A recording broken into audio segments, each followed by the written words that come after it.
C'est très pourquoi avec des appareils comme ça, on a du volts. Déjà, je sais pas.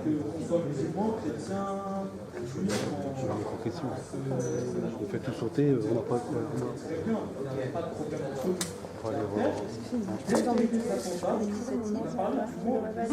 On va reprendre, voilà. Je ne sais pas qui fait passer le...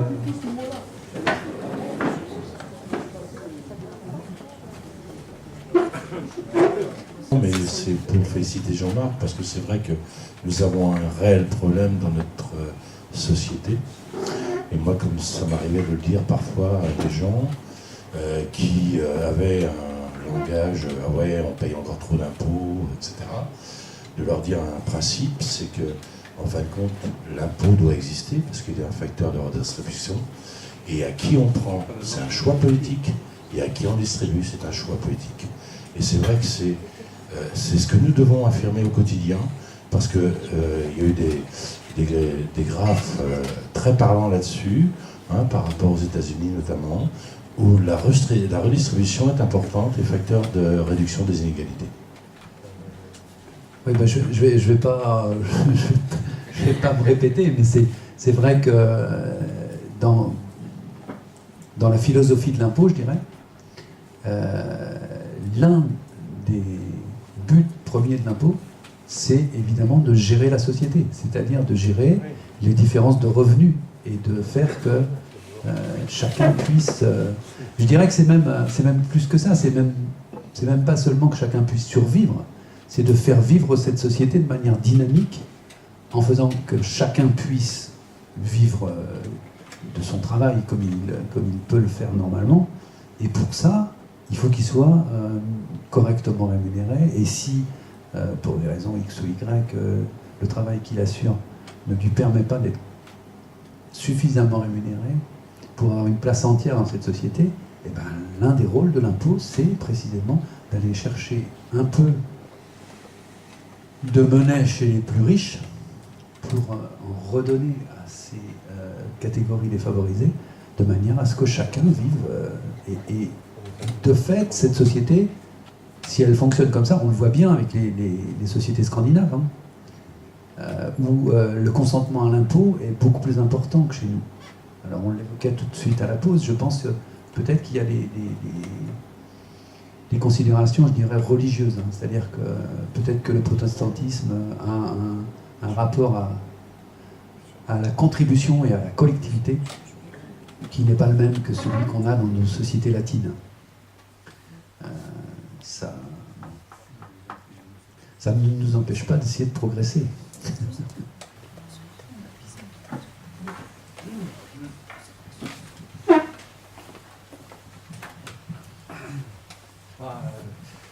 Juste une question, enfin peut-être autre chose. Quand l'État a décidé d'entrer dans le capital de Peugeot, il a dû demander l'accord de l'Europe, as-tu dit? Oui. Dans le même ordre d'idée, quand l'État a prêté aux banques lors de la crise 2009-2010, certes c'était des prêts avec intérêt, lesquels auraient été remboursés, mais est-ce que l'Europe considère que les États doivent soutenir leurs systèmes bancaires locaux? Certains pays qui ne l'ont pas fait ont été très mal considérés.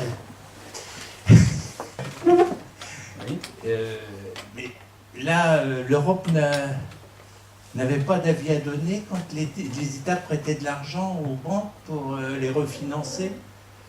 Ben là, tout le moins, il aurait dû rentrer dans le tour de table, en tant qu'administrateur.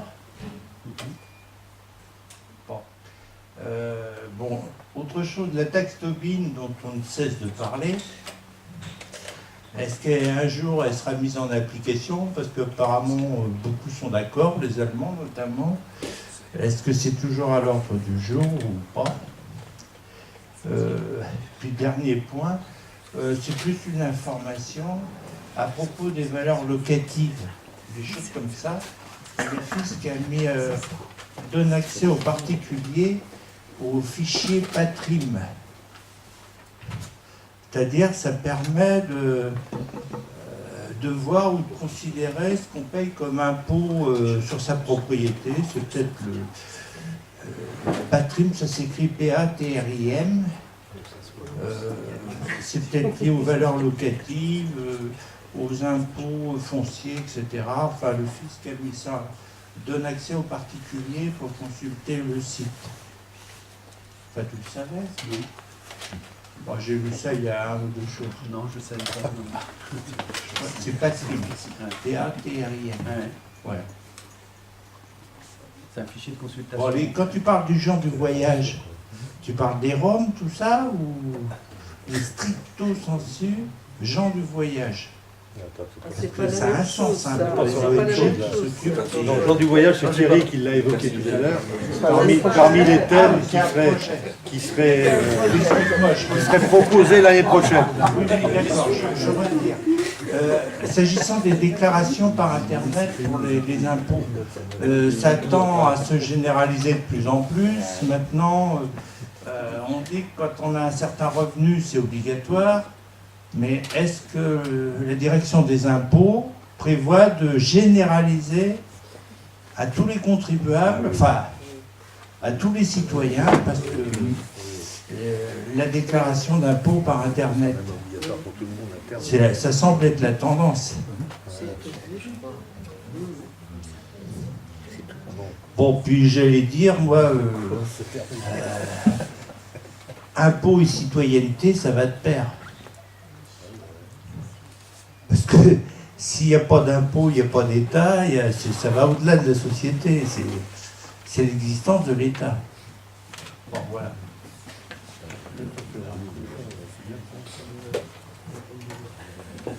Eh ben, finalement, il y en a des questions. Alors, quand l'État prête aux banques, là je ne veux pas te répondre là-dessus, parce que d'abord je ne suis pas un spécialiste du système bancaire. Je vais te donner ma simple réponse de citoyen. Je ne vais pas te donner ma réponse de spécialiste. De fait, depuis 2008, l'État a participé au renflouement des banques. Ça a été le cas, par exemple, de l'État grec. On a en fait évité les faillites de ces banques, notamment pour protéger les épargnants. Et notamment pour protéger les épargnants allemands, ce qui concerne la Grèce. Est-ce qu'on devait le faire, est-ce qu'on ne devait pas le faire? Je ne sais pas.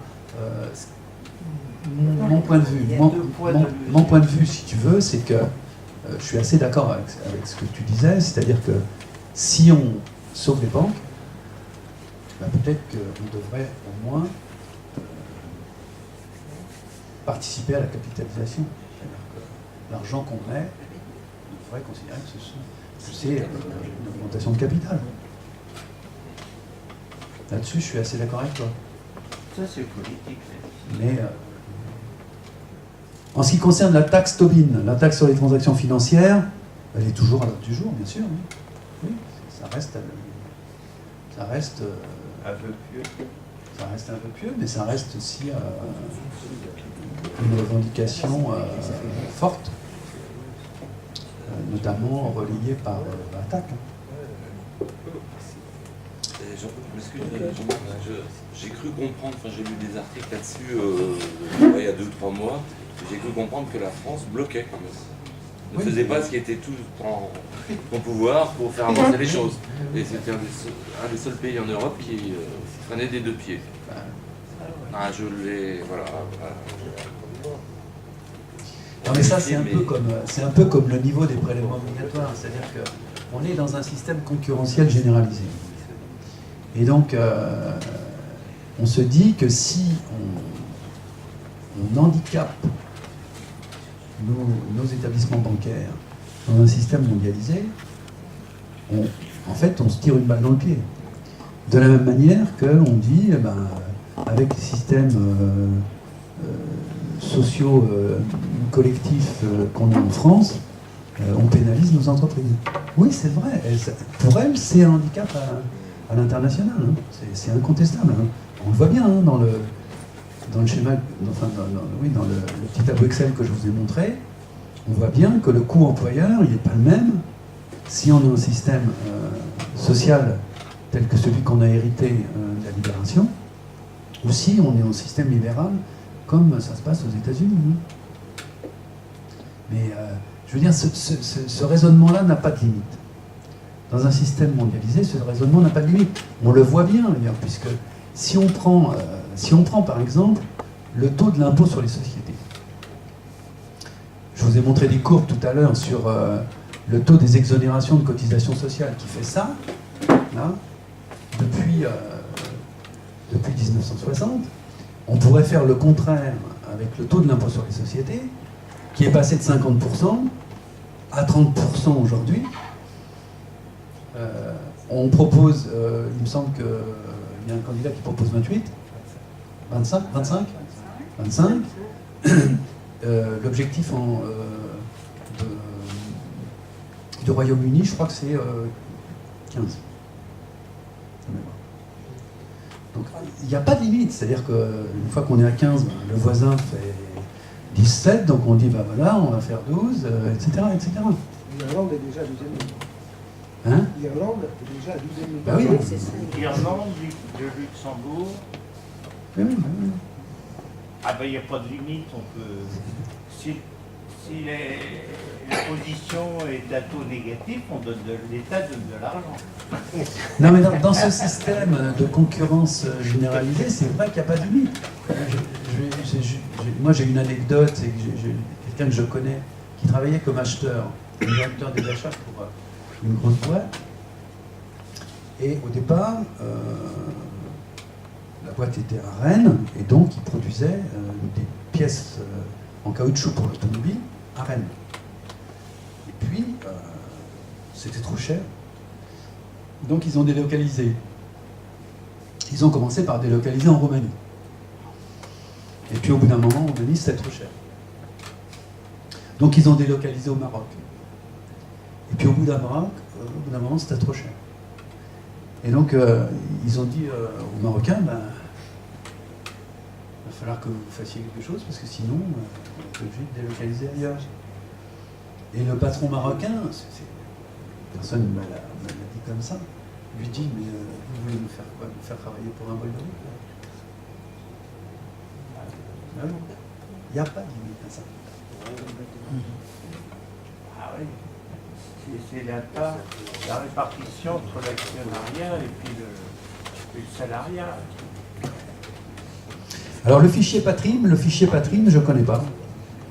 C'est quelque chose qui s'est fait récemment, je pense. Ouais, c'est tout récent. J'ai pas.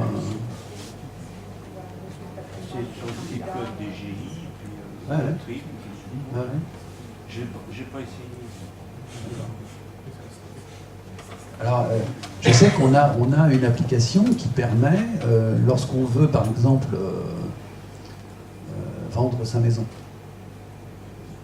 et qu'on veut en faire une évaluation, on peut accéder à une application qui va vous donner des références dans le secteur dans lequel vous habitez. Qui va vous donner un certain nombre de références de transactions qui ont eu lieu dans le secteur où vous habitez.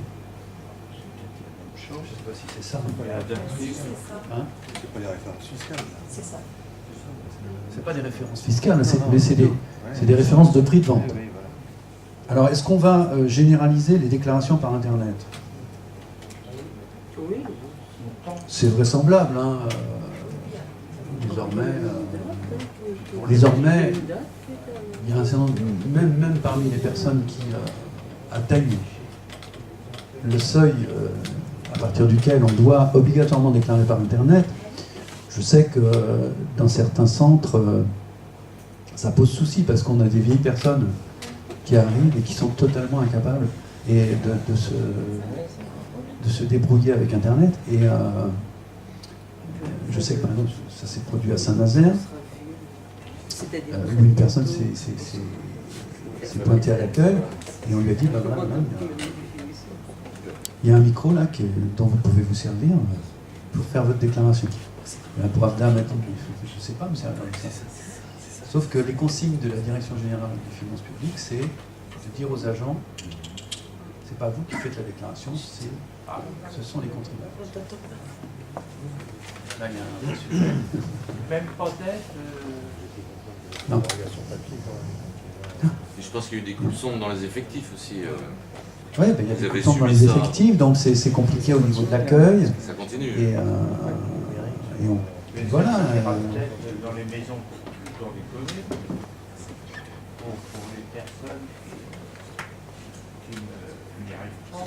Enfin, Mais là encore, si vous voulez, bon,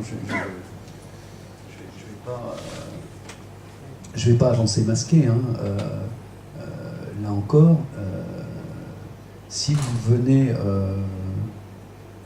pour discuter sur une déclaration d'ISF, vous serez reçu. Je suis désolé, mais vous serez reçu. Peut-être ça qu'il faut faire. Oh, actuellement, on doit pas être loin de 80% de déclaration par Internet, je pense.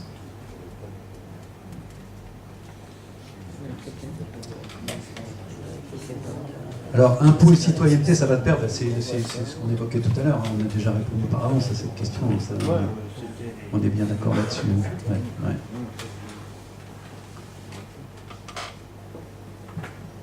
Oui, je voulais dire, c'est peut-être une question tout à fait idiote, mais on a bien vu que la TVA, finalement, c'était vraiment l'impôt le plus injuste. Mais pourquoi est-ce que finalement, on en parle, mais sans doute pas suffisamment, et quel travail pourrait être fait pour finalement essayer de lutter contre cet impôt qui est aussi injuste. Alors, on a bien vu qu'il y avait des taux de TVA différents quand même qui s'appliquaient aujourd'hui, mais est-ce qu'on peut aller plus loin? Est-ce qu'il y a des personnes qui s'intéressent à ce sujet-là? Oui, alors effectivement, il y a eu un taux à 33% sur des produits de luxe. La voiture en faisait partie.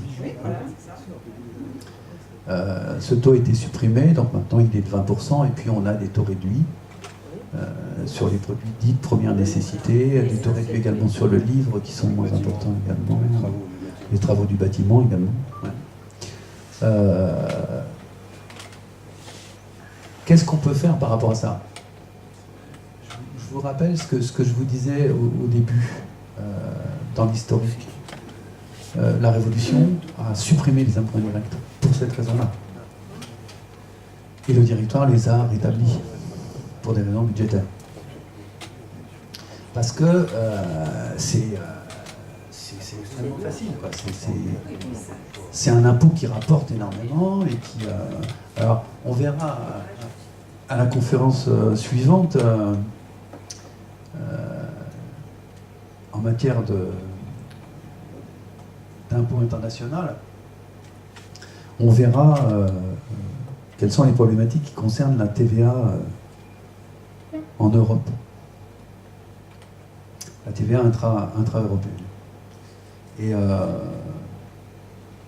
on verra que c'est quelque chose qui fonctionne assez mal, en fait, hein, la TVA intra.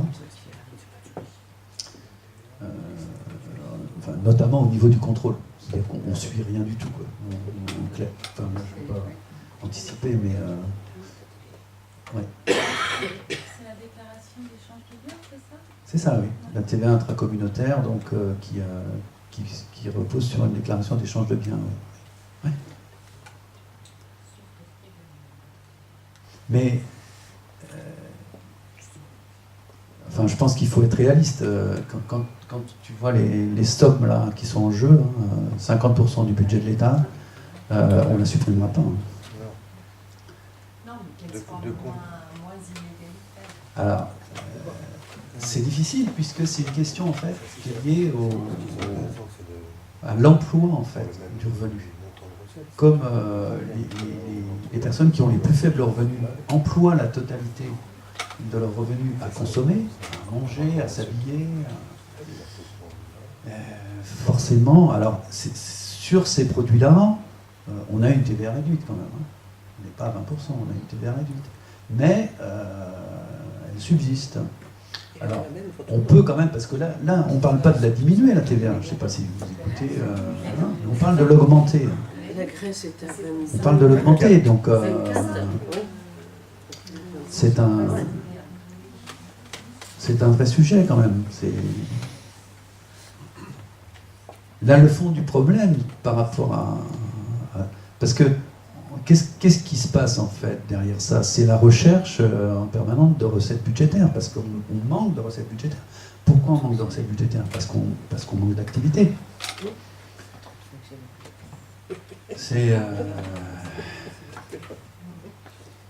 Donc, quelles sont les recettes pour avoir plus d'activité? On a eu des pistes hein, dans la campagne électorale, des pistes divergentes. Mais là, après, chacun choisit entre les pistes de l'offre et les pistes de la demande.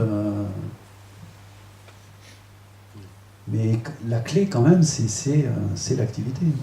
On l'a vu dans les premiers schémas, hein, je vous ai montré. Hein. Vous avez vu que les déficits, hein, ils sont clairement liés aux années, en fait, où le PIB... non. Est-ce qu'il n'y a rien à faire? Enfin, est-ce que la crise de 2008, on doit être fataliste par rapport à ça? Non, je ne crois pas. Hein. Je crois qu'il y a des choses à faire quand même.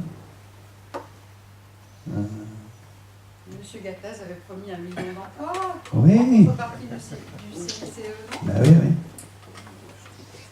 Ils avaient même fait un badge.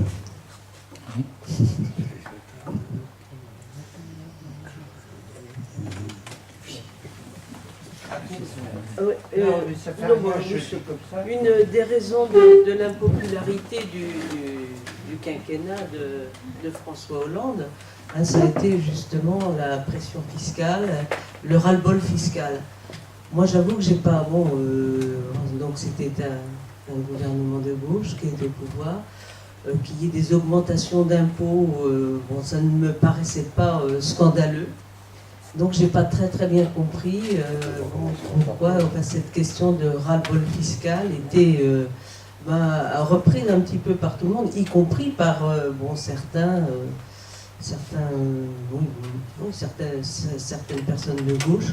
Je crois toi-même que d'ailleurs tu comprenais ce mécontentement de certains. Alors, est-ce que tu peux nous expliquer pourquoi il y a eu cette question-là d'impopularité, je pense, liée au ras-le-bol fiscal?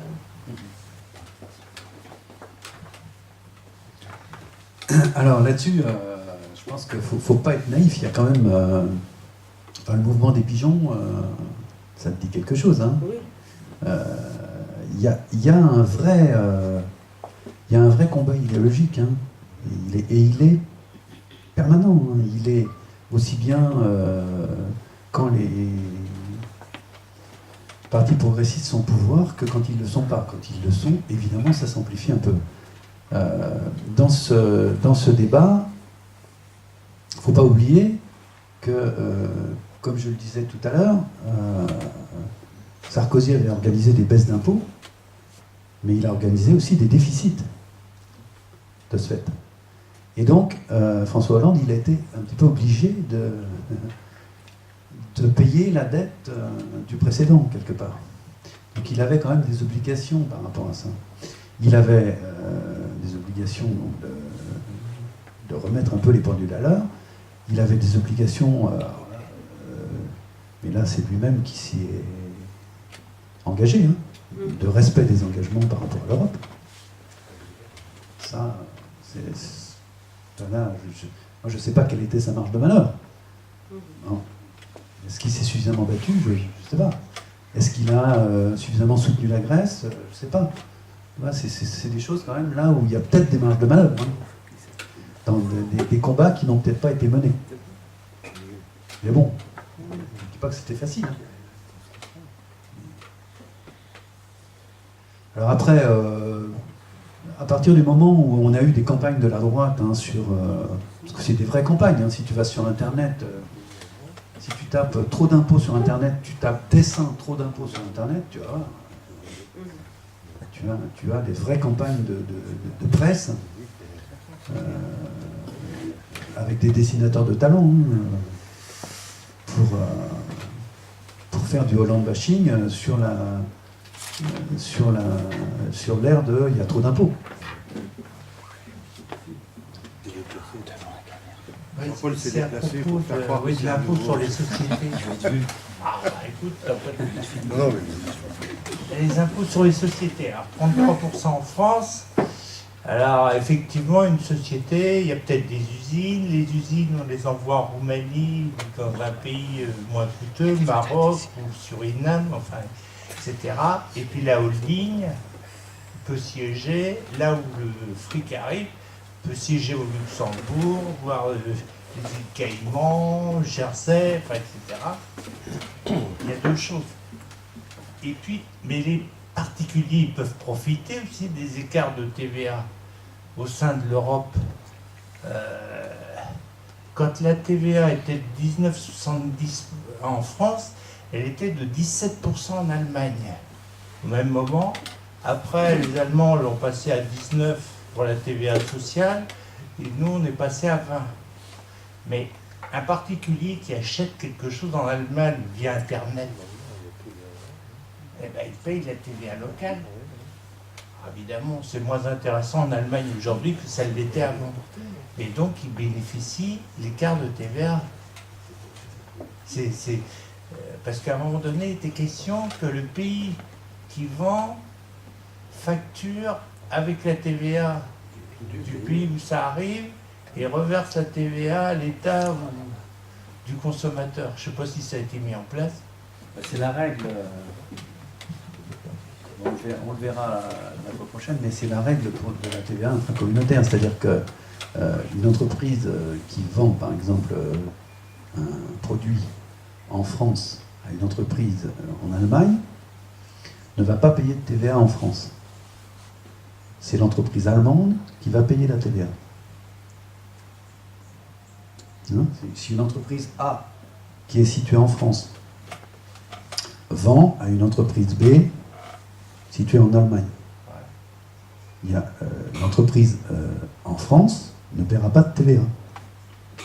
Est-ce que l'État récupère la TVA? Non, Ah ouais, non, c'est dans le pays destinataire. c'est dans le pays destinataire.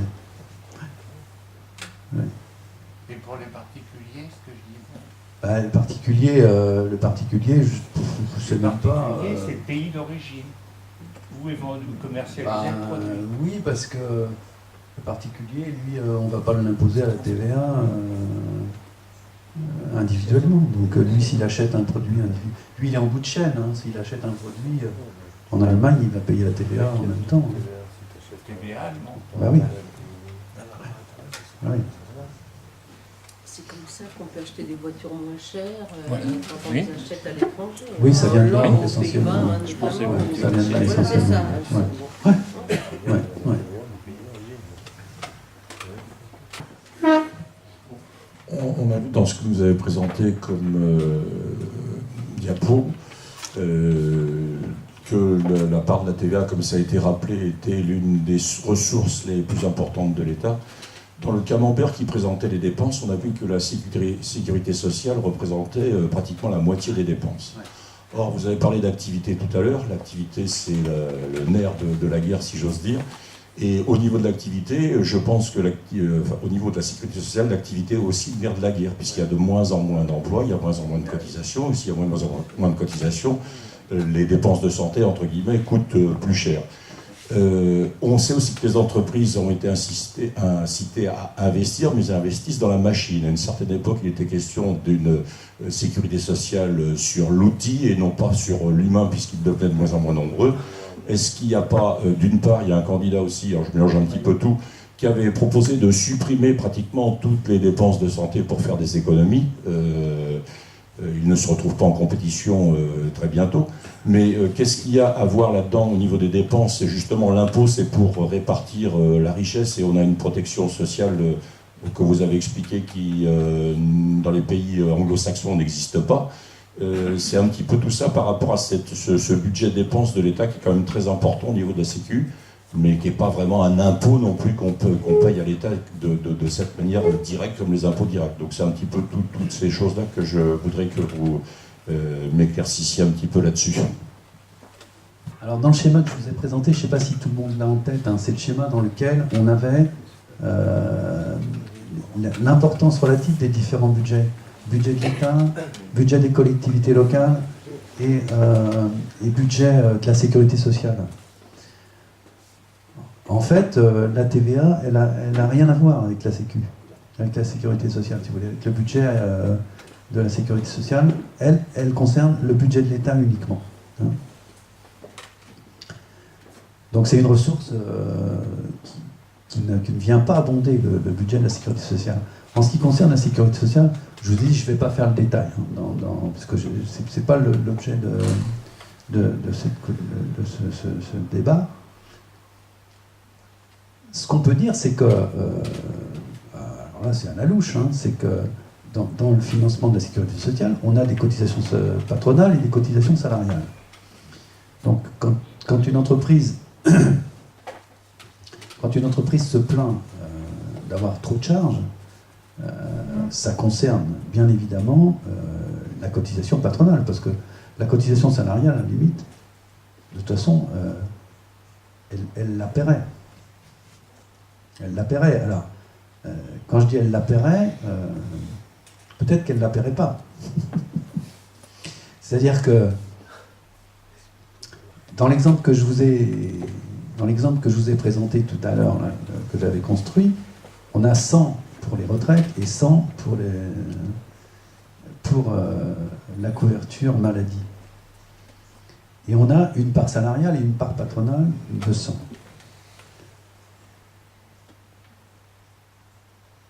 Si l'entreprise est exonérée de la part salariale et de la part patronale, c'est la question qui avait été posée à un autre moment. Quelqu'un m'a dit, mais dans cette hypothèse, qu'est-ce qui l'empêche de payer plus son salarié? C'est pour ça que je vous dis, il la paye pas. Oui, il peut faire ça. Il peut effectivement, considérant que cette part salariale, de toute façon, c'est le salarié qui va derrière devoir s'assurer, bah, autant qu'il lui restitue ses 100 euros. Mais est-ce qu'il le fera? Moi, j'ai un gros doute. J'ai un gros doute dans la situation de concurrence dans laquelle se trouvent actuellement les entreprises telles qu'on l'a décrite. Je ne suis pas du tout sûr qu'il va restituer ces 100 euros. Si on supprime la cotisation sociale, est-ce qu'il va la restituer en salaire? Ça m'étonnerait. Moi, ça m'étonnerait. J'ai répondu à votre question aussi. Pour une part, mais le fait qu'on puisse taxer davantage les machines, outils, puisqu'il y a de moins en moins pour alléger effectivement, pour abonder le budget de la sécurité sociale et que ça soit une charge moins importante. Bah, moi, ça me paraît une piste. Hein. Moi, ça me paraît une piste intéressante. Hein. Clairement. Hein. Ça me paraît une piste intéressante à partir du moment où on a une diminution de l'emploi salarié. Pourquoi pas taxer les robots? Hein. Bah oui. Alors bien entendu, et là encore, c'est pour ça que c'est un véritable combat idéologique. Parce que là, les entreprises vont nous dire, bah, vous avez entendu les contre-arguments. Hein. C'est contre-productif. Vous voyez ça, mais de toute façon, toutes les cotisations sont contre-productives. Si le mieux, c'est pas de cotisation du tout.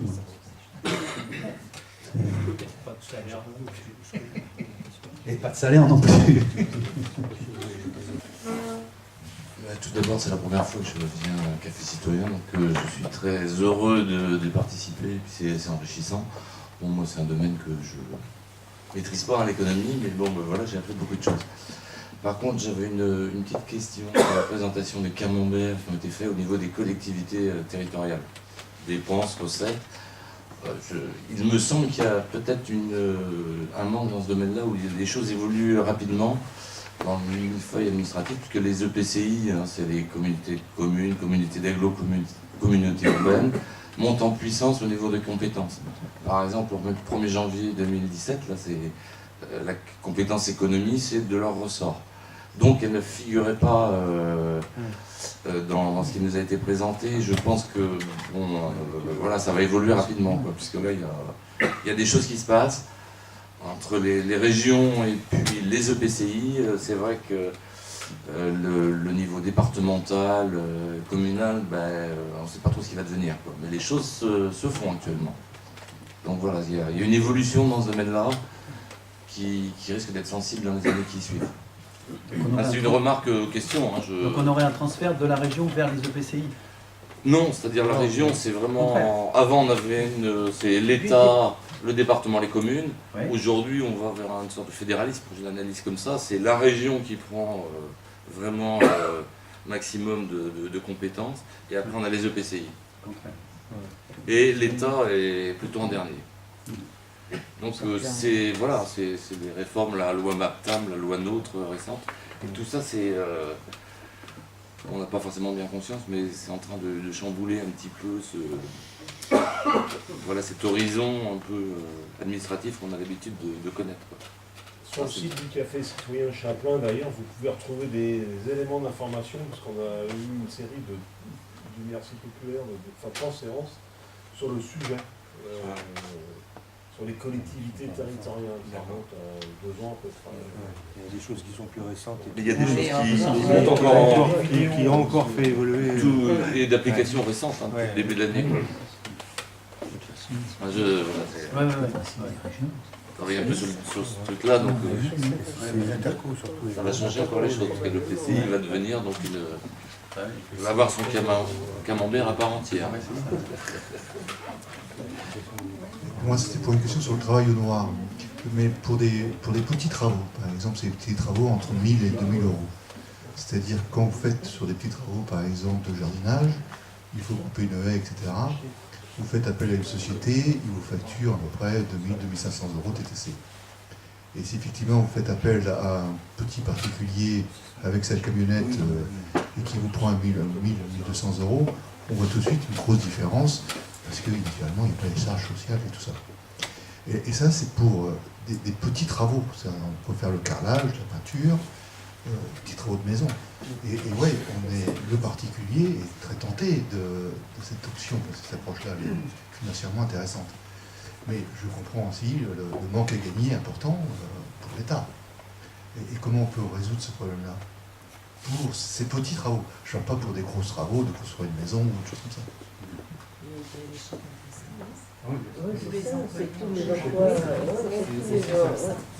C'est tous les services à la personne. Oui.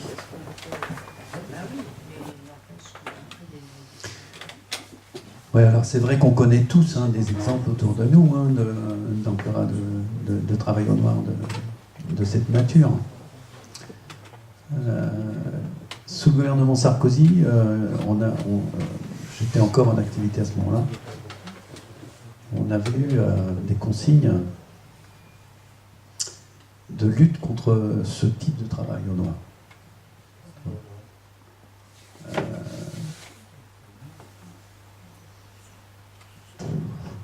En fait, ça a été abandonné. Pourquoi ça a été abandonné? Parce que c'était un effet d'annonce politique. Mais que, d'une part, c'est extrêmement compliqué de lutter contre ce type de travail au noir. Parce qu'il faudra mettre un contrôleur des impôts derrière chaque citoyen. C'est extrêmement compliqué parce que tout se passe en liquide, il n'y a pas de traçabilité. Alors, ça se découvre en général à l'occasion d'un accident du travail. Où là, ça devient dramatique, pour les deux d'ailleurs. Parce qu'il n'y a pas de couverture sociale, il n'y a pas... Quelle est son importance, ce type de travail au noir? En termes d'économie, je pense que ce n'est pas très important. Je ne sais pas si tu as des infos là-dessus, mais... Je crois que la question c'était plus par rapport à des statuts comme d'auto-entrepreneurs, donc c'est pas du travail au noir. Il y a des personnes qui travaillent seuls, et qui mettent en concurrence des entreprises qui, elles, ont des niveaux de charge plus élevés. C'est un peu ça la question. Non, non, c'était le travail au noir. Il a parlé de travail au noir. Ah, travail au noir, c'est ça.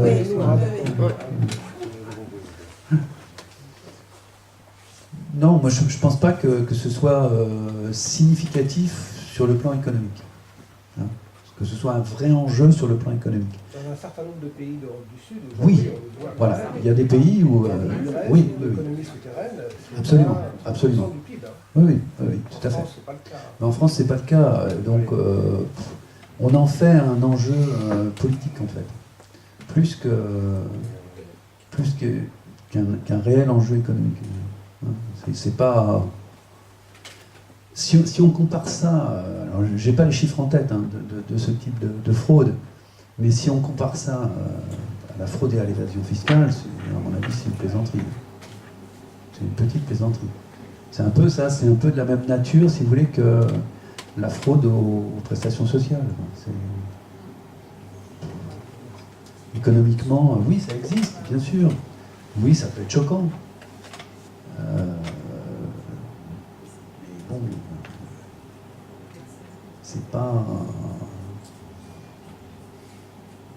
c'est pas économiquement, si vous voulez, un sujet qui nous permettra de faire mieux, quoi. C'est ça ce que je veux dire, quoi. Globalement. Ce qui ne veut pas dire pour autant qu'il ne faut pas, chaque fois que c'est possible, parce que ça ne concerne pas que les personnes individuelles, hein, quand même. Et, ça concerne aussi des entreprises. Hein. Et lorsque ça concerne des entreprises, ben là, pour des raisons toutes bêtes de concurrence, il faut quand même essayer de faire que chacun joue avec les mêmes règles. Donc, oui, là par contre, il faut s'en occuper. Mais sinon, bah, le chômeur qui arrondit ses fins de mois en taillant les haies, oui, ça existe. Ça existe. Je vous dis, tout le monde en connaît ici. Mais bon, c'est pas significatif économiquement en France. Chèque emploi-service ou voilà. des auto-entrepreneurs, ça peut être fait diminuer quand même ce type de complètement. Complètement. Il y a des dispositifs, effectivement, tu as raison, le chèque emploi-service et les chèques emploi-service et les déductions fiscales. Les déductions fiscales, puisque bon, on déduit 50%. Et donc, l'intérêt d'employer des personnes au noir, pour l'instant, voilà, on va voir si ces niches fiscales vont subsister. Hein. Mais tant que ces niches fiscales subsistent, il est quand même assez faible compte tenu des risques. Hein, parce que là, je le rappelais tout à l'heure, j'ai des exemples précis où ça s'est terminé en catastrophe. Hein.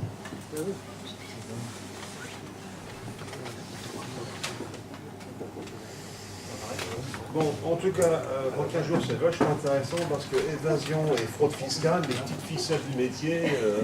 Merci. Il y a des belles choses à récupérer là. Oui, ah oui. Bon, bah merci.